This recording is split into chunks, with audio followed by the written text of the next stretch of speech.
ગત મહિને જુલાઈના અંતમાં જે ધોરણ 12નું ઇંગ્લિશનો જે યુનિટ ટેસ્ટ લેવાયો, યુનિટ 1માંથી જે યુનિટ ટેસ્ટ પૂછાયો હતો, જેનું આપણે આજે અહીંયા આ વિડીયોમાં એનું સોલ્યુશન કરીશું. તો એ યુનિટ ટેસ્ટનું સોલ્યુશન જોઈએ. તો ચાલો અહીંયા જે 25 માર્ક્સનો યુનિટ ટેસ્ટ પૂછાયો હતો એનું પેપર સોલ્યુશન જોઈએ, જેમાં સેક્શન એ અને સેક્શન બી પૂછાયા હતા અને યુનિટ 1માંથી પૂછાયું હતું. અને આની સાથે સાથે મેં કે પેપરને તમારે કઈ રીતે લખવું, ઘણા વિદ્યાર્થીઓને પ્રશ્નોના જવાબ, ફકરા પરથી પ્રશ્નોના જવાબ લખતા આવડતું નથી. કેટલાક તો આખા ફકરા લખી દે છે અને નકે જેવું ફકરામાં આપ્યું છે એવું જ લખી દે છે. તો આ સેક્શન એ અને સેક્શન બી કેવી રીતે લખવો એ પણ મેં આખું લખીને પીડીએફ બનાવેલી છે અને એ આ વિડીયોની અંદર જ હું મૂકું છું. એ પાછળથી આપણે જોઈશું. તો પહેલાં જોઈએ section A. Write whether the sentences are true or false. કહો કે લખો નીચેના સેન્ટેન્સીસ સાચા છે કે ખોટા છે. તો પહેલું જોઈએ, લવ ઇઝ ફ્રીવેર. લવ એ બધી જગ્યાએ મફત મળે છે. સાચું ખોટું? ટ્રુ, રાઈટ, સાચું. The problem is that love program is set up to run on internal hearts. Love program છે એ ઇન્ટરનલ હાર્ટ પર જ કામ કરે છે, એના ઉપર જ ચાલુ થાય છે. સાચું ખોટું? રોંગ, ખોટું છે.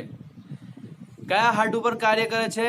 It to set up on run on external heart. External heart ઉપર જ કાર્ય કરે છે, રાઈટ. તો આ કેવું છે? ખોટું છે.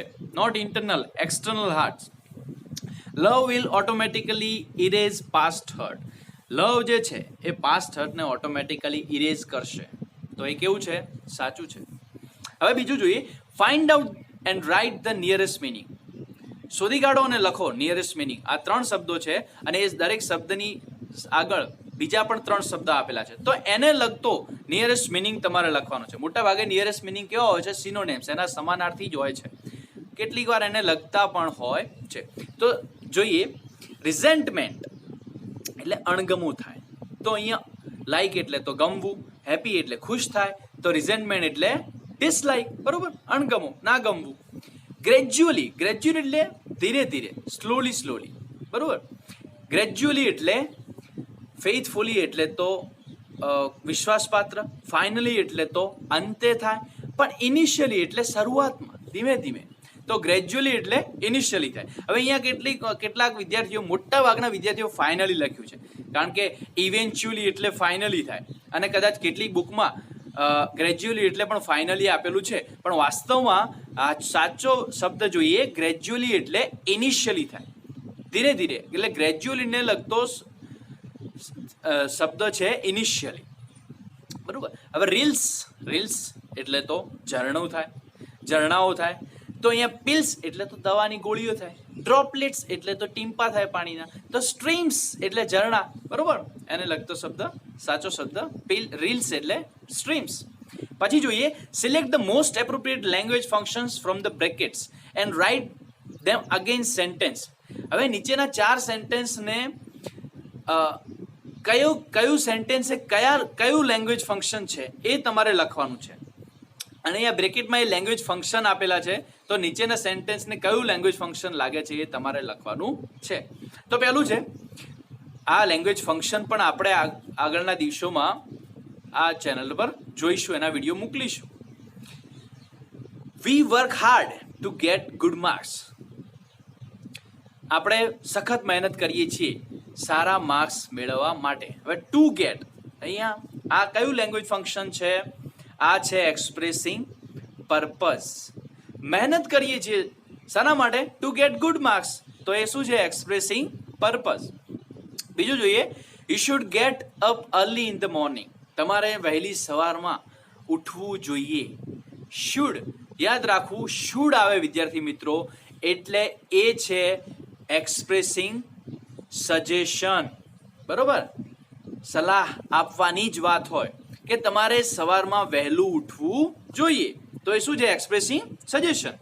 એના પછી જોઈએ, Rahul was so fast that he could not enter the gate. Rahul was so fat. એ એટલો બધો જાડો હતો કે એ એન્ટર થઈ શકતો હતો નહીં ગેટમાં. હવે સો ધેટ હોય, સો ધેટ વુડ, તો એનો મતલબ થાય એક્સપ્રેસિંગ રિઝલ્ટ. એ કેવું લેંગ્વેજ ફંક્શન છે? Expressing result. આપણે આ બધા જ ફંક્શન જોઈશું પછી. So expressing result. એના પછી છે I will go either Mumbai or Delhi. Either or આપેલું હોય તો એ કયું લેંગ્વેજ ફંક્શન હોય? Expressing choices. બરોબર, ચોઇસ નક્કી કરવાની છે.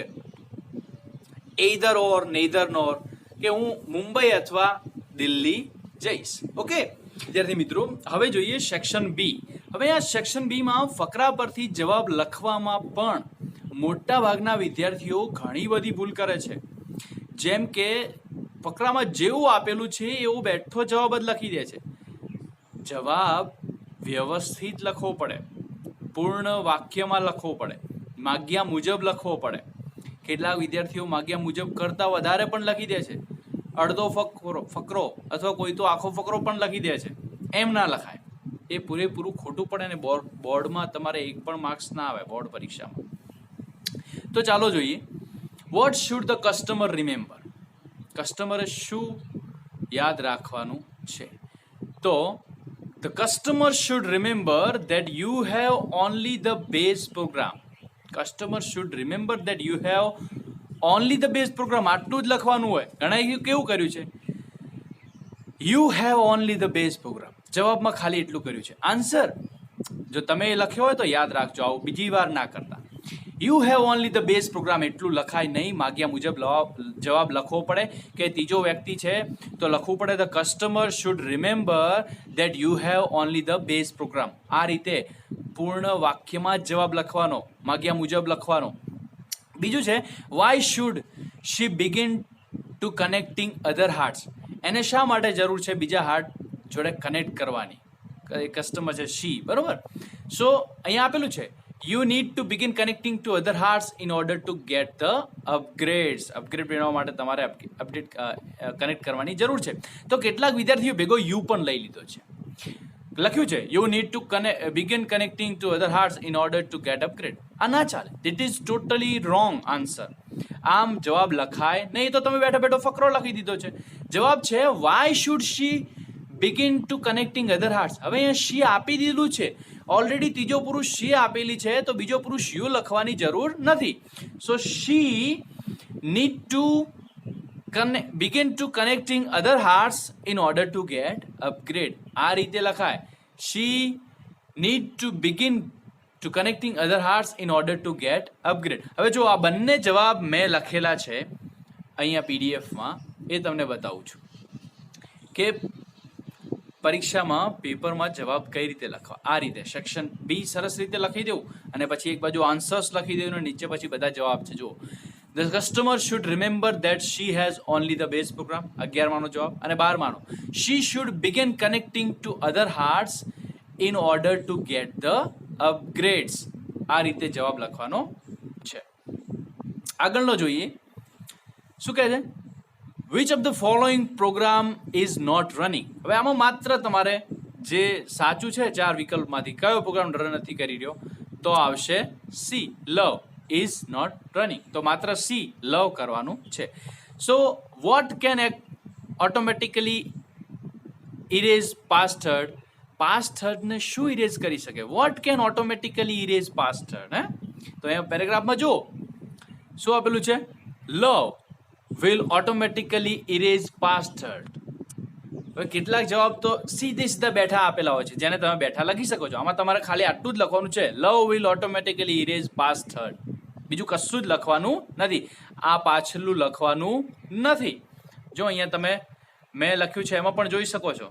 13માં સી લવ, 14માં love can automatically erase past hurt. આ રીતે. એના પછી જોઈએ 15મો, what will love do to low esteem. Low સ્ટીમને લવ શું કરશે? What will love do to low esteem? શું છે? Love will eventually overwrite low esteem with a module of its own called high esteem. આટલા સુધી લખવાનું છે. બેઠે બેઠું કઈ ચેન્જ કરવાનો નથી. એના પછી જોઈએ which programs prevent love from being properly installed. હવે આમાં તો ઘણા બધા મિસ્ટેક કરી છે. બધા વિદ્યાર્થીઓએ હાઉ એવર થી મોટા ભાગના લખ્યું છે. How ever you have to completely turn off ગ્રજ and EXE resentment. Those programs prevent love from being properly installed. So which programs? માત્ર કહ્યું છે કયા પ્રોગ્રામ છે જે લવને ટોટલ ઇન્સ્ટોલ કરવામાં પ્રિવેન્ટ કરે છે. તો માત્ર ગ્રજ, EXE and resentment prevent love from properly installed. આટલું જ લખવાનું છે. જો જોઈ શકો છો અહીંયા મેં લખ્યું છે એમાં કે love will, તે 15મું જોઈએ, love will eventually override all esteem with a module of its own called high esteem. એના પછીનો છે 16મો, grudge.exe and resentment.com prevent love from being properly installed. આગળ જોઈએ, which file should she copy into my heart directory? My heart ડિરેક્ટરીમાં એને કઈ ફાઇલને copy કરવી જોઈએ? Which files? ફાઇલ્સ કયું છે? એક ફાઇલની વાત નહીં, ઘણા વિદ્યાર્થીઓ એક જ ફાઇલ લખી દીધી છે. ફાઇલ્સની કઈ ફાઇલ્સ એને માય હાર્ટ ડિરેક્ટરીમાં કોપી કરવાની છે? તો તમારે જવાબમાં લખવાનું છે, પહેલાં તો લખવાનું છે શી શુડ કોપી, એવી રીતે લખવાનું. શી, હવે પ્રશ્નમાં શુડ જે સહાયકારક ક્રિયાપદ હોય, મોડેલ ઓક્ઝિલરીઝ હોય, એ બધા ક્યાં આપેલા હોય? આગળ આપેલા હોય, અને જવાબમાં એ કરતા પછી તરત આવી જાય. સો શી શુડ કોપી, શું કોપી કરવાનું છે? Forgive self, dog, self esteem, realize worth and goodness dot into my heart directory. આ રીતે જવાબ લખવાનો છે. એના પછી which file she should delete. હવે અહીંયા ફાઇલ, એક જ ફાઇલની વાત કરી છે, કઈ ફાઇલ એને ડિલીટ કરવાની જરૂર છે? આમાં પણ ઘણા બધા વિદ્યાર્થીઓ લોચા મારે છે. સો આમાં કેટલાક કેવું લખે છે ખબર છે? Also you need to delete, sacrifice, આ રીતે પૂરેપૂરું વાક્ય લખી દે છે. આમ નથી લખવાનું. કયું છે which file she should delete, કઈ ફાઇલ એને ડિલીટ કરવાની છે? મોટા ભાગે પ્રશ્નની જવાબની શરૂઆત પ્રશ્ન આપેલો હોય એ રીતે જ કરવાની છે. તો શી શુડ ડિલીટ આટલું લખવાનું જ. પ્રશ્નમાં શુડ એ મોડલ ઓક્ઝિલરીઝ હોય, સહાયકારક ક્રિયાપદો એ આગળ હોય, am is, are, was, has, have એ પાછળ લઈ જવાનું, કરતા પછી તરત લઈ જવાનું. So she should delete sacrifice, she should delete selfcritic.exe from all directories. આટલું જ લખવાનું છે, બીજું કશું જ કરવાનું નથી. જો તમે અહીંયા જોઈ શકો છો કે કઈ રીતે લખ્યું છે મેં, બરોબર? 15મો પ્રશ્ન જોયો આપણે કે she should copy forgiveness, self esteem, realize worth, goodness into my heart directory. એના પછી 18મો she should delete selfcritic.exe. આટલું જ લખવાનું છે, બીજું કશું જ લખવાનું નથી. આગળ જોઈએ, હવે પોએમ આપેલી છે, એનો એક સ્ટાન્ઝા આપેલો છે. એમાં પહેલો પ્રશ્ન છે હાઉ ઇઝ કાંચનજંઘા ડિસ્ક્રાઇબ. કાંચનજંઘાને કઈ રીતે ડિસ્ક્રાઇબ કરવામાં આવેલી છે? તો કાંચનજંઘા અહીંયા હિમાલયાસ ક્વીન. તો જવાબમાં શું લખવાનું છે? Kanchenjunga is described as Himalayas queen. આ રીતે. અને આમાં સ્ટાન્ઝામાં તો ઘણા વિદ્યાર્થીઓ, મોટાભાગના વિદ્યાર્થીઓ જે રીતના સ્ટાન્ઝા આપેલા છે એ રીતના જ લખેલું છે. એ તો ટટન ખોટું પડે. તમારે જવાબ વ્યવસ્થિત લખવો પડે કવિતામાં. બીજું છે વોટ ડઝ શી વિયર, એ શું પહેરે છે? કાંચનજંઘા હિમાલયાની ક્વીન શું પહેરે છે? તો ઘણા વિદ્યાર્થીઓ લખ્યું છે in robes of white bathed in golden light. આ રીતે લખી દીધું છે, બંને લાઈન. એ ના લખાય, દેટ ઇઝ કમ્પ્લીટલી રોંગ. તો what does she wear? She wears white robes અથવા તો robes of white. She wears robes of white અથવા તો વ્હાઇટ રોબ્સ. સફેદ કપડાં પહેરે છે, આટલું જ લખવાનું છે ભાઈ. સ્નાન કરે છે એવું કંઈ લખવાનું નથી, માગ્યા મુજબ જ. What does she wear? તો શી વિયર્સ, પછી વિયરને એસ લાગી જશે, ડઝ નીકળી જશે. So she wears robes of white અથવા વ્હાઇટ રોબ્સ. એના પછી છે write 2 pairs of rhyming words. 2 rhyming words શોધીને લખવાના છે આમાંથી. તો છે અહીંયા આપેલા છે ગ્લોઝ, સ્નોઝ, બરોબર, ક્વીન, સિરેન. આ બધા કેવા છે? Rhyming words. તો એ 2 લખવાના છે, 2 પેર. એના પછી છે ગીવ અનધર વર્ડ ફોર નીચેના શબ્દ માટે સ્ટાન્જામાંથી શબ્દ આપવાનો છે. તો ઓલ્ડ નો સમાનાર્થી શબ્દ બીજો શું થાય સ્ટાન્જામાં કયો આપેલો છે? તો આ હાવરી, હાવરી એટલે જૂનું, પ્રાચીન, ઓલ્ડ, રાઈટ. પછી બીજું એવરલાસ્ટિંગ એટલે સતત, અનંત. તો એવરલાસ્ટિંગ માટે કયો શબ્દ છે? ઇટરનલ, ક્યારે ખતમ ના થાય એવું, ઇટરનલ. ઓકે, સો જો અહીંયા મેં આપેલા જ છે કે Kanchenjunga is describe as the queen of Himalaya, she wears white robes. આ રીતે જ ટૂંકો અને શોર્ટ સરસ જવાબ લખવાનો. Glow, snows, white, light. પછી 22માં ઓલ્ડ, હાવરી, એવરલાસ્ટિંગ, ઇટરનલ. આ રીતે તમારે પ્રશ્નોના જવાબ લખવાના છે ફકરા પરથી. વિદ્યાર્થી મિત્રો, હવે તમે અહીંયા જોઈ શકો છો કે મેં સેક્શન એ કઈ રીતે લખ્યો છે અને બી કઈ રીતે લખ્યો છે. એ અને બી મેં જે રીતે લખ્યા છે, સેક્શન એ અને સેક્શન બી, તમે અહીંયા જોઈ શકો છો. આ સેક્શન એ અને સેક્શન બી તમે તમારી નોટબુકમાં લખી દો, મેં જે રીતે જવાબ લખ્યા છે એ રીતે.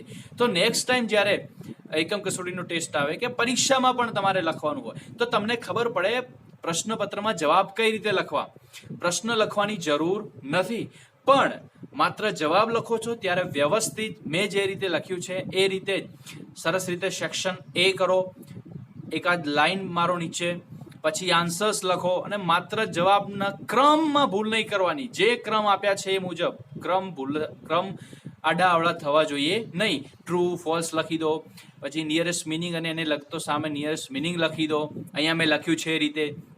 ફંક્શન્સ લખો, એની સામે એનું એ કયું ફંક્શન્સ છે એ લખો. એની નીચે અંડરલાઇન પણ તમે કરી શકો છો, જેથી પરીક્ષામાં પેપર જોનારને સરળતા રહે. ઓકે, સો આ રીતે સેક્શન એ પોઝ કરીને, અત્યારે વિડીયોને પોઝ કરીને તમે લખી દો, બરોબર, યુનિટ 1 નું સેક્શન એ. અને સેક્શન બી, આ સેક્શન બી ને પણ તમે પોઝ કરીને લખી શકો છો. જો મેં કઈ રીતે જવાબ લખ્યા છે, માત્ર જવાબ લખ્યા છે, પ્રશ્ન લખ્યા નથી, અને ટૂંકું અને ટચ અને માગ્યા મુજબ લખેલું છે. વ્યવસ્થિત રીતે તમારું લખાણ હોવું જોઈએ, તો તમે પરીક્ષામાં સારી રીતે માર્ક્સ મેળવી શકો. બોર્ડની પરીક્ષામાં જો માર્ક્સ બધું મેળવવા હોય તો યાદ રાખવું, તમે કેટલું બધું કેટલું સાચું લખ્યું છે એના કરતાં ઇમ્પોર્ટન્ટ છે how you have written. What you have written is not important, but what is more important how you have written. તમે કેવી રીતે લખ્યું છે ને એ વધારે મહત્વનું છે. શું લખ્યું છે એના કરતાં કેવી રીતે, કેવું દેખાય છે તમારું લખાણ, કેવું લખ્યું છે, કેવી રીતે લખ્યું છે એ વધારે મહત્વનું છે. તો આને તમે તમારી નોટબુકમાં લખી દો. સેક્શન એ, આ સેક્શન એ ને પોઝ કરીને તમે તમારી નોટબુકમાં લખી દો, અને સેક્શન બી આને પણ તમારી નોટબુકમાં લખી દો.